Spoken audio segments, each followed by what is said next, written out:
Hello, it's Delia. So glad you're here. Thanks for clicking on. And I just wanted to talk a little bit about the underestimated or unacknowledged power of creativity. So, especially in transitional times, there's a lot going on these days on in our personal lives, in our health, in the economy, in the political world. Just in every place you can think of, there's a lot of change that's going on. And using your creative power, well, did you know you have creative power? It's an energy that runs through your energetic system and through your body. So, creativity can be anything from, flower arranging or painting or writing or cooking, kind of the classic arts looking things. But it can also be anything. You can you can go walk in the park or in the woods or down your street and if you're not a photographer, take your camera, your phone, and just look for something that looks interesting to you. So creativity is not it's not like a pre-packaged thing. My father was tremendously creative in the areas of ideas. He was a college professor.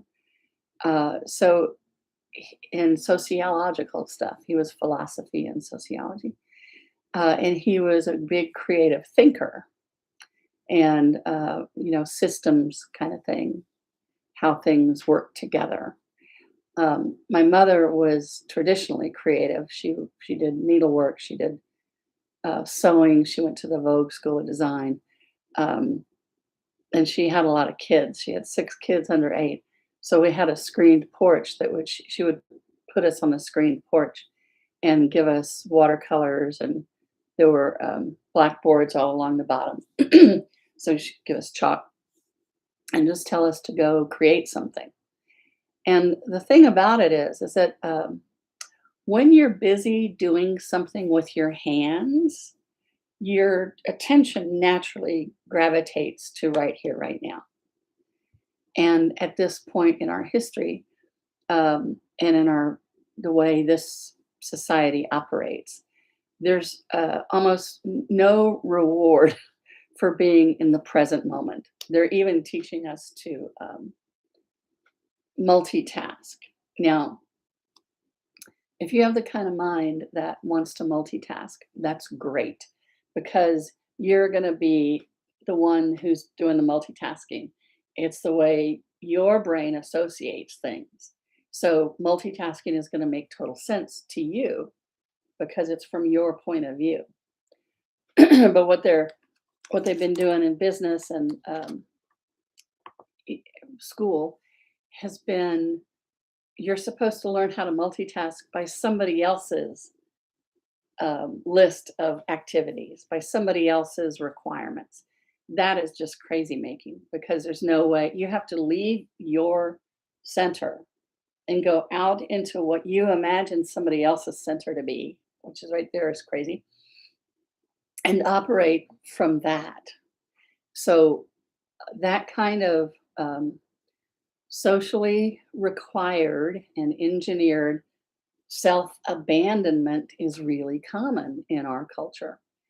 And the thing is that if you're not right here, right now, if you're not in your sphere, you're always going to feel insecure. You're always going to have imposter syndrome.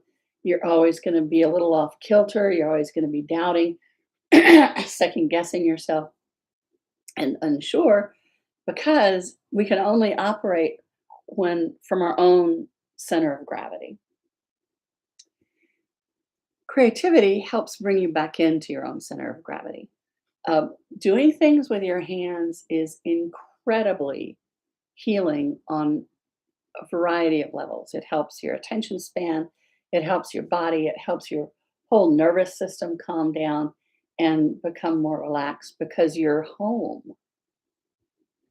Now, most people walk around with their attention somewhere from like here up. out in the future, out in the past, out in somebody else's business. What do they think of me? What if they knew this about me?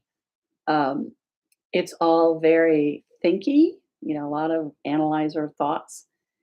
And none of it is really empowering for you to be um, healthy and happy. You need to be home in your space.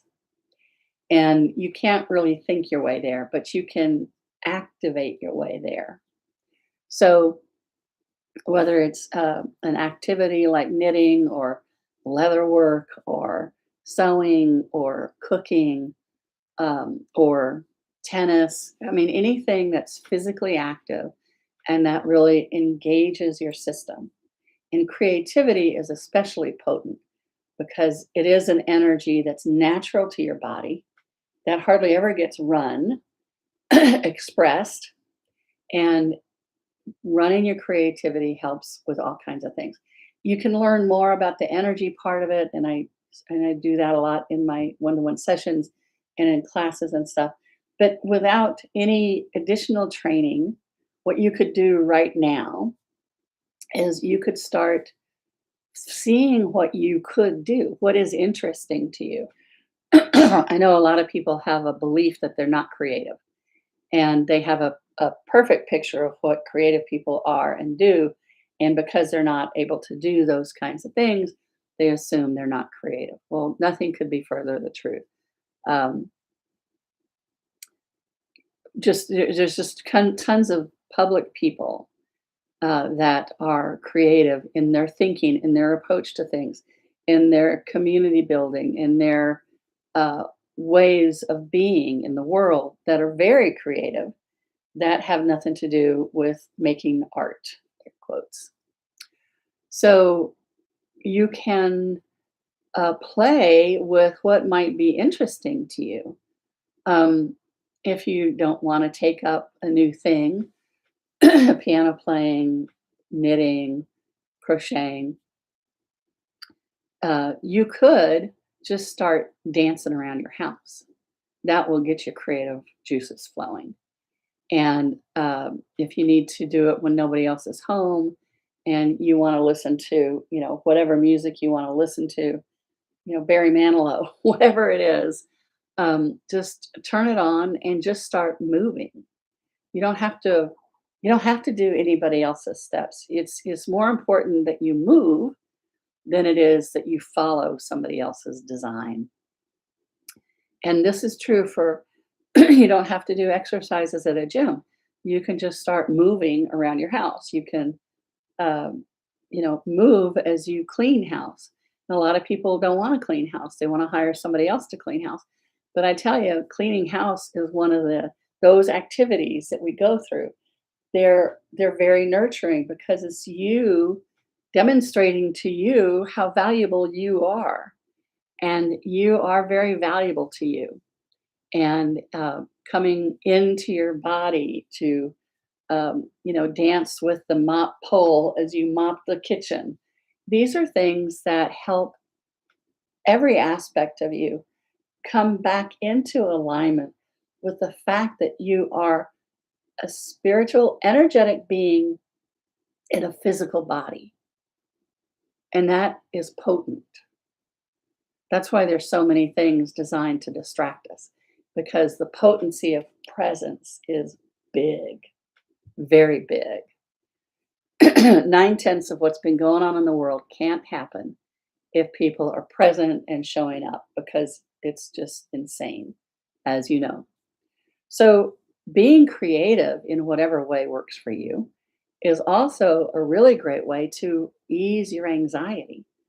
Anxiety is future tripping, it's worrying about the future, it's more often that's projecting a past onto the future, which is going to make you anxious. So if you're being in the present and if you're making this moment and this space of you a safe and lovely place to be, then you're planting that seed into the future. You're already contributing to a better future. And as each one of us do it, that there's like 8 million people on the billion people on the planet right now. If half of the people on the planet right now were present and making today, some pieces of today, the kind of future you want to live in, again, huge percentages of the horrible nonsense that's going on would just have to stop because nobody would be participating and nobody would be tolerating it. So, what you do in the confines of your head and heart make a big difference. And creativity is one of the most fun ways of cultivating a path to being in the present and to being with your sweet body and to discovering um, how amazing and powerful you are as an infinite being with a body, which is not anything you ever hear about normally, in the 3D world. And yet your body can feel it as true. And so many parts of you want to be a safe place for you to be. And that's how we make the world safe, is we make the individual safe. And then we're contributing that to the society. You can't change society without changing the people in it. And when as the people in the society change, the society has to change. So get your camera out, go for a walk in the neighborhood, look for something interesting to photograph. What, oh, there's that funny knot on that tree. Okay, I'll take a picture of that. It doesn't matter what you do, it matters that you start doing, that you start being creative and in the present. One of body's best gifts to us is that it can only be right here, right now. Thank goodness. Because the more you can bring your attention to right here, right now, the better everything gets. So I hope you have some fun playing with creativity and how can you be creative and how can you be creative in different ways than you've never thought about before. And and I would love to hear about it in the comments. So thanks for clicking on and have a great creative rest of your day. See you next time.